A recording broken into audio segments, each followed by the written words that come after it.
All right, I would like to move on now to our second speaker, who is Sergio Montero Alarcón. Professor Montero Alarcón was born in Mexico in 1937. From 1952 to 1958, he was a student in visual arts at the School of Painting and Sculpture known as La Esmeralda of the National Institute of Fine Arts in Mexico. He then received a scholarship from the government of Czechoslovakia to study restoration of works of art and historical monuments from 1958 to 1961, and in 1963 he became chief restorer at the Instituto Nacional de Antropología e Historia, and a few years later one of the founders of the National School for Conservation and Restoration of INAH. In his 45 years at this institution, he very kind of humbly said he led multiple restoration projects. I'm sure there were just thousands of them, mainly on murals, such as those by Siqueiros in the Polyforum and the National History Museum of INAH, but also as a consultant for UNESCO in places like Ethiopia and for the government of Uruguay on works by Torres Garcia in Montevideo. In parallel to this, he also mentioned that he founded a family puppet theater and was actively involved in the foundation of the Mexican Center of the International Union of Puppetry, which I'd actually like to hear more about, possibly during the coffee break. He's now retired from INAH since 1910, but he continues to carry out conservation projects in the private sector. His talk is entitled Observations on the Causes of Deterioration of the Murals of David Alfaro Siqueiros, the Case of the Polyforum Siqueiros. Please join me in welcoming Sergio Montero.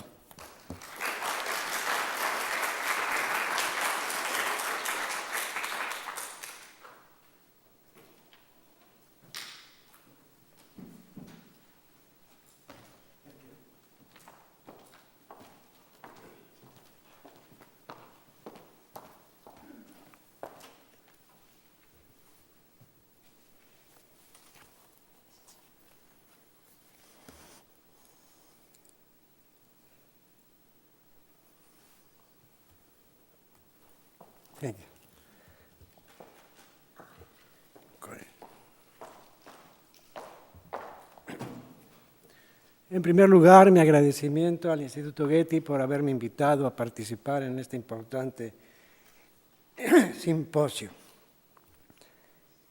No voy a hacer mención de los trabajos de restauración que hicimos en el Polyforum, porque en realidad estaba en tan buenas condiciones que lo que hicimos fue una labor un poco rutinaria y hemos entrado en nuestro trabajo en lo que fuimos descubriendo acerca de los deterioros que presenta la pintura mural del Polyforum.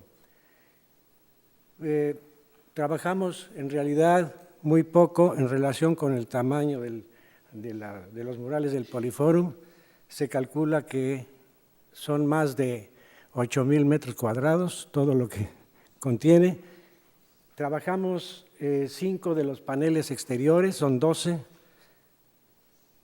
y pues se suspendió por exceso de presupuesto.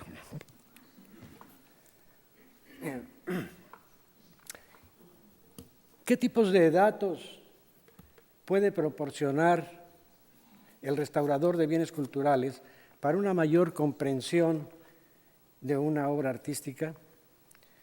Recordemos que una de las tareas del restaurador consiste en discernir las causas que han producido los deterioros en los materiales que componen a la obra de arte. Ello requiere del conocimiento de 3 variables: la naturaleza de sus materiales constitutivos, las transformaciones que se operan en ellos en el proceso de ejecución de la obra y los factores físicos, químicos y biológicos del medio ambiente con los cuales han interactuado los materiales de la obra. Otras de las tareas del restaurador son la eliminación o reducción de las causas del deterioro, la contención de los procesos de deterioro presentes en los materiales que integran la obra de arte y, finalmente, en la medida en que la naturaleza de los deterioros lo permitan, la restitución de sus características plásticas. La primera y la última de estas tareas son las que proporcionan al restaurador un tipo de información sobre las obras de arte que se distingue de la que recaban otros especialistas. Pero antes de entrar en materia, queremos hacer una aclaración. Los datos que aquí expondremos provienen de nuestra experiencia en la restauración de 5 de las 12 escultopinturas murales exteriores del Poliforum. Como es sabido, Siqueiros centró su interés y su atención en la realización de la Marcha de la Humanidad. La dirección de la ejecución de los murales exteriores les fue encomendada a dos de sus principales colaboradores, Mario Orozco Rivera y Guillermo Ceniceros. ¿Hace este hecho menos siqueirianos los murales exteriores del Poliforum? No es, en nuestra opinión, por las siguientes razones. Porque Siqueiros definió los procedimientos con base en las pequeñas estampas que Siqueiros había hecho en la cárcel, señala Orlando Suárez, y que al llevarse a esta escala mayor, obligó posteriormente a Siqueiros, con lágrimas en los ojos, a realizar los cambios. Orlando Suárez, 1969. Quiero anotar aquí que cada uno de los tableros del exterior mide aproximadamente 240 metros cuadrados. Porque Siqueiros definió los procedimientos técnicos para la factura de los murales y procuró que sus colaboradores lo observaran, aunque en opinión de Guillermo Ceniceros, consultado al respecto, no se logró que el equipo cumpliera con las indicaciones técnicas establecidas. Las técnicas de factura de los murales del Poliforum. Es ampliamente conocida la constante preocupación de Siqueiros por acompañar sus proyectos con propuestas técnicas que incorporan las aportaciones de la ciencia, la técnica y la industria de su tiempo.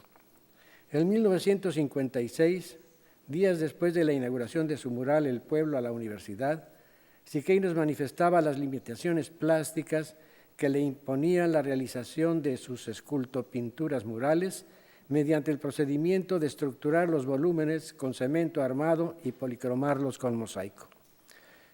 Y precisamente en la Marcha de la Humanidad sustituye esta técnica y realiza las escultopinturas con láminas de acero soldadas. Ahora bien, ¿por qué decidieron usar placas de asbesto cemento como soporte mural? Orlando Suárez expone las siguientes razones: por economía, por ser un material inerte y existir control en su elaboración, porque permitía la fabricación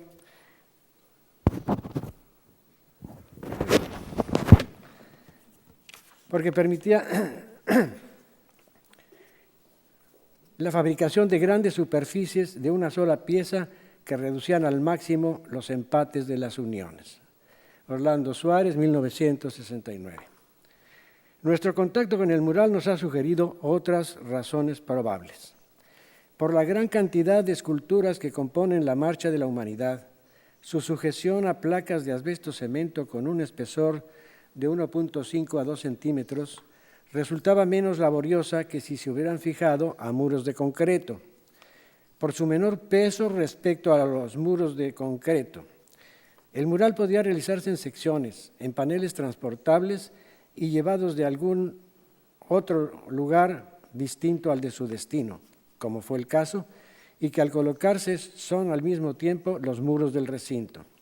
Y en efecto, el uso de placas de asbesto cemento resultaba más económico porque el señor Manuel Suárez, quien financiaba la obra, era propietario de la fábrica Eureka que producía los entonces novedosos techos de lámina acanalada de asbesto cemento. Al parecer, la decisión obedeció a su menor costo y a su menor peso y, en el orden plástico, a la reducción de líneas de junteo gracias a las grandes dimensiones de las placas. Pero a diferencia de los paneles de la Marcha de la Humanidad, los de los murales exteriores no se realizaron antes de su colocación y tampoco contienen el número de esculturas que aquellos. Por el contrario, en los murales exteriores, el uso de elementos escultóricos obedece a otra intención plástica. No forman parte sustancial, aunque en algunos murales enfatizan los valores de ciertos elementos pictóricos, como la profundidad en la campana de destino o el relieve del centro de las ondas sonoras de la música. En general, se utilizan como elementos de continuidad entre el tablero frontal y los diseños planimétricos en los murales laterales y del tablero inferior. No están policromados. Cuando su función es la de continuar los diseños planimétricos, los elementos escultóricos son grandes y pesados en comparación con los de la Marcha de la Humanidad, lo que provocó, dicho sea de paso, fracturas de borde a borde en las placas que lo soportan. Esto sucedió en los casos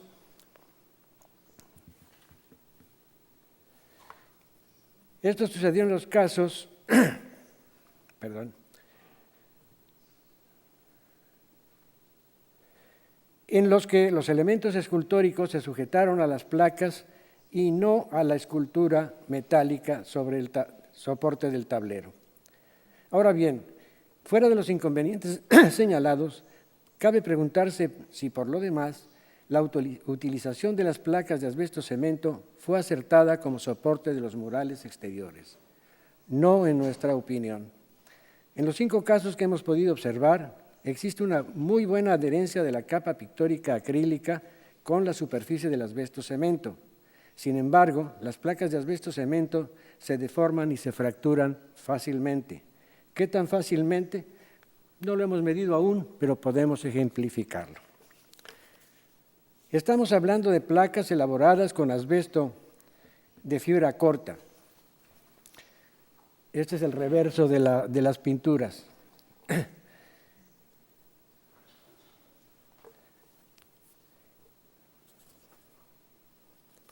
Estamos hablando de placas elaboradas con asbesto de fibra corta.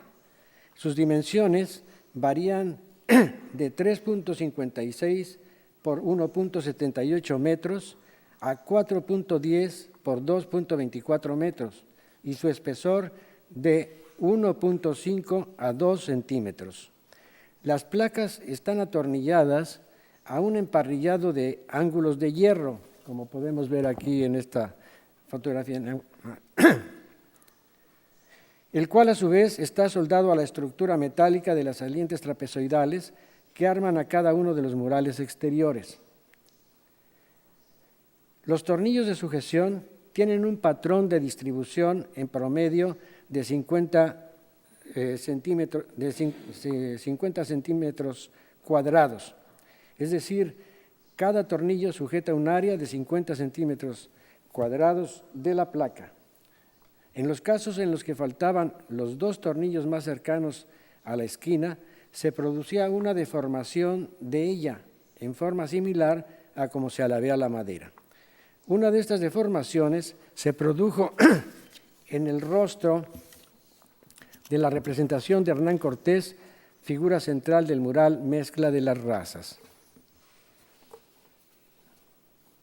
Lo veremos más adelante. En los casos en los que se fracturó la placa de asbesto en forma transversal, es decir, horizontalmente, como en la nube de humo del átomo y las ondas sonoras de la música, los bordes se deformaron a tal grado que no fue posible lograr su ajuste cuando se cerró la fractura. Con respecto a las fracturas, la situación es más dramática. Orlando Suárez menciona que las planchas de asbesto cemento fueron protegidas con bastidores de ángulos de hierro reforzados.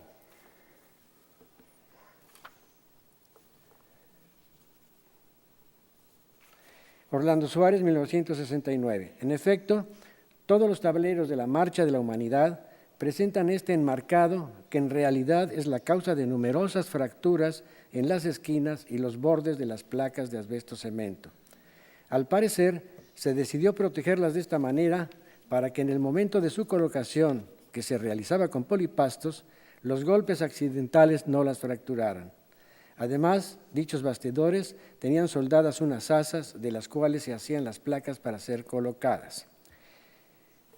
Los bastidores consisten en un trapecio de ángulos de hierro soldados entre sí, con travesaños horizontales distribuidos en el área de la placa. El bastidor se sujeta a las placas con tornillos y esto es precisamente lo que propicia las fracturas en esquinas y bordes, porque los orificios de los tornillos se encuentran a 2 o 3 centímetros del borde. Aunque no hemos realizado una inspección detallada de este problema en todos los tableros de la Marcha de la Humanidad, Suponemos que su frecuencia es menor que en los murales exteriores, ya que en estos los movimientos volumétricos, por encontrarse a la intemperie, son mayores. Si estos movimientos no encontraran resistencia, probablemente no se producirían fracturas, pero los tornillos se apretaron a presiones distintas y en algunos casos la presión es tan alta que se opone a los movimientos mecánicos de las placas, produciéndose en consecuencia las fracturas en las zonas más débiles, que son los bordes, principalmente las esquinas, aunque en algunas placas se produjeron fracturas que recorren los orificios de los tornillos, cuya colocación coincide en forma vertical. A cada nivel de los tornillos de sujeción y probablemente a cada tornillo debió aplicársele un torque específico en correspondencia con el peso a soportar, el peso de la placa según sus dimensiones, la altura a la que se encuentra el tornillo, el peso del elemento escultórico que se le ha adosado, etc. Pero al hacer la medición del torque, encontramos variaciones que oscilan de 0 a 120 libras por pulgada cuadrada, sin que existiera correspondencia alguna con el peso a soportar. Esta aplicación arbitraria de esfuerzos en materiales con bajos índices de resistencia a la tensión y a la compresión son dos de los factores que produjeron las fracturas y las deformaciones.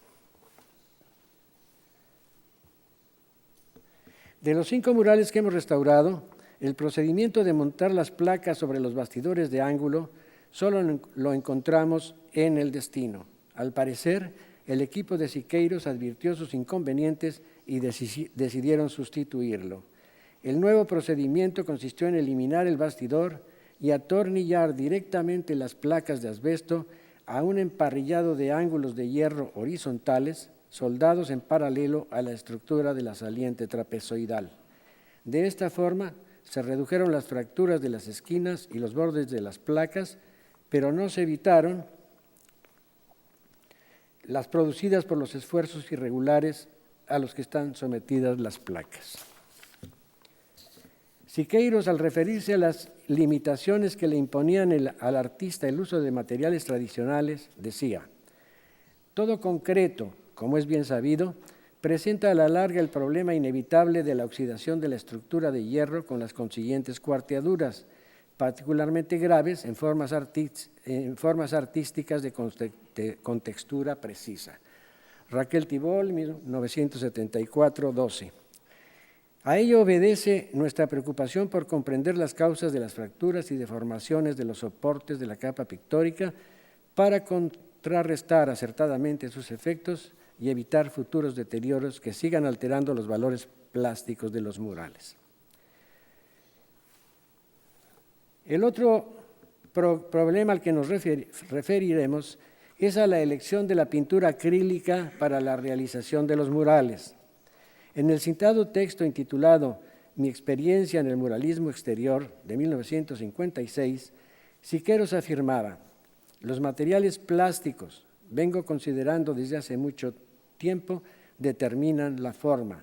Raquel Tibol, 1974, 210, 211. Consideramos que la realización pictórica de los murales exteriores del Poliforum es un elocuente ejemplo de esta afirmación.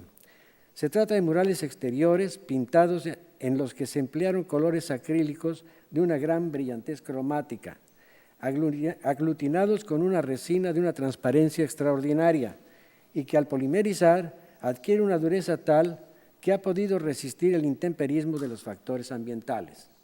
No hay duda de que la posición inclinada de los tableros ha contribuido a proteger la capa pictórica de los murales. Sin embargo, después de 42 años, resulta sorprendente el grado de preservación de las propiedades físicas de los colores acrílicos. Pero aquí también se presentan deterioros que alteran el resultado plástico de las obras. Pulverulencia de algunos pigmentos que al ser arrastrados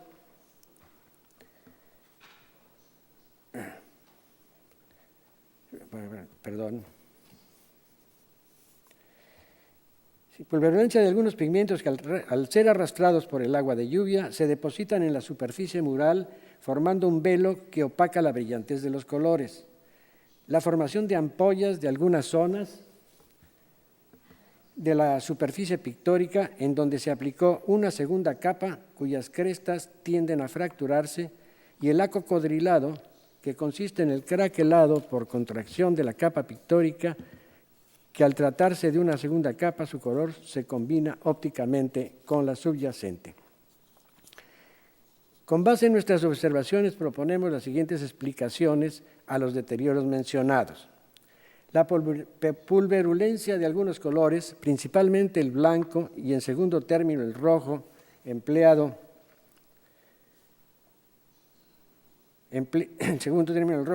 como fondo en la música, parece obedecer a dos causas distintas. En el caso del blanco, a la preparación del color mismo, es decir, a la determinación de la proporción entre el pigmento y el aglutinante, que en este caso fue abundancia del primero y escasez del segundo.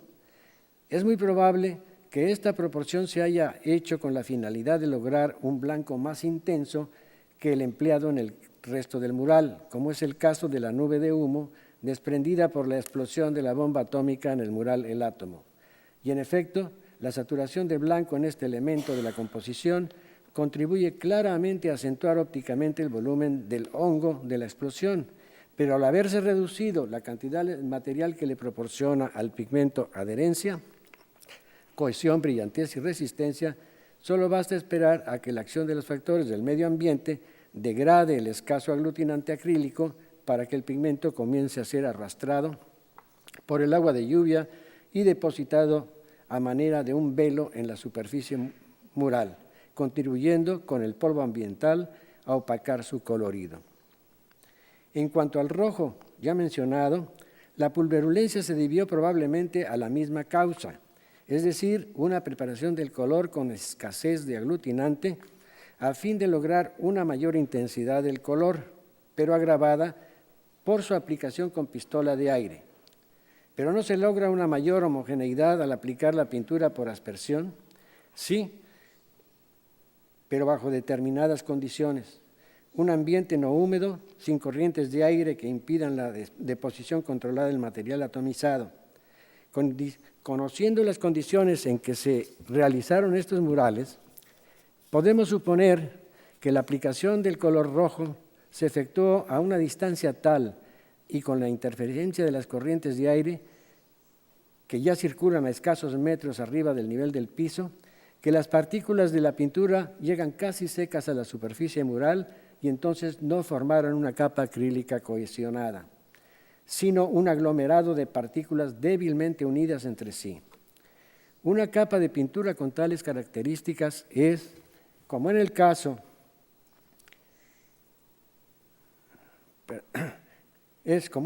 anterior, altamente vulnerable a los factores del intemperismo.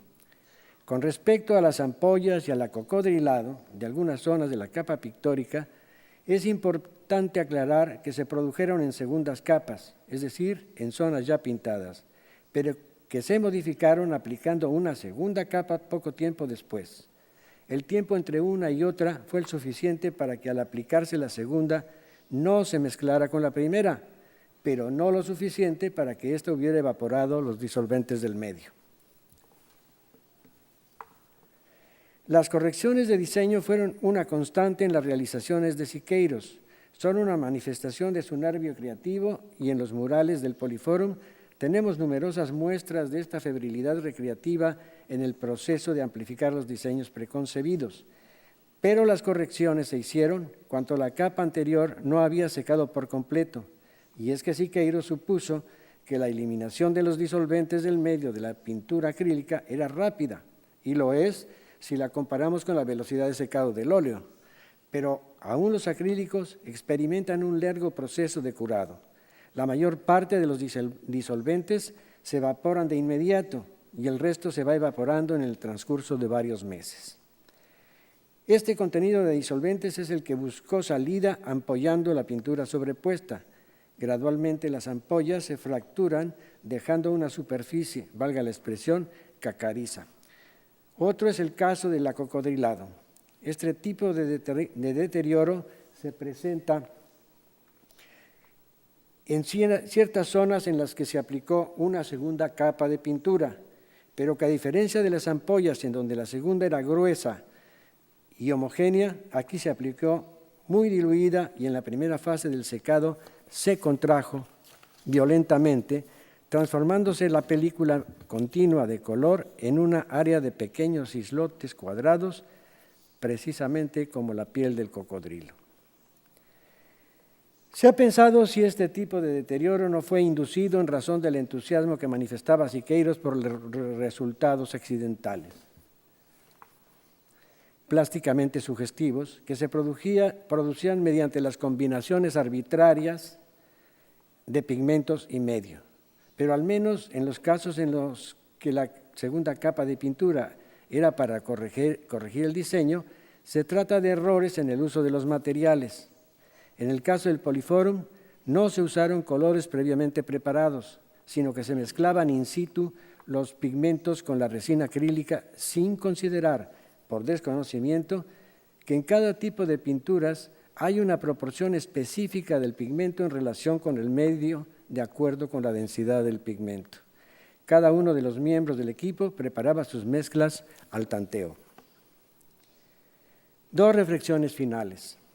Nuestras observaciones no se encaminan a proponer que la creación artística se someta a los dictados de los materiales y las técnicas plásticas, sino que el artista cuente con un conocimiento suficiente de ello para que pueda usar provechosamente sus propiedades en la realización de sus objetivos plásticos. A través de los ejemplos expuestos,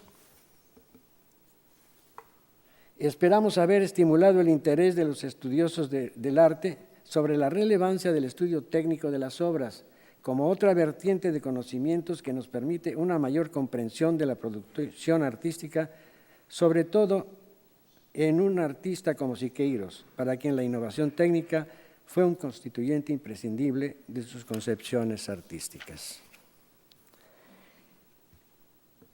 Notas. La restauración se suspendió en enero de 1996 por falta de recursos económicos.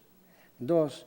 Problemas semejantes detectamos al restaurar hace muchos años el mural del porfirismo a la Revolución de Siqueiros en el Museo Nacional de Historia, Castillo de Chapultepec, del Instituto Nacional de Antropología e Historia, pero ello sería tema de otro trabajo. Muchas gracias.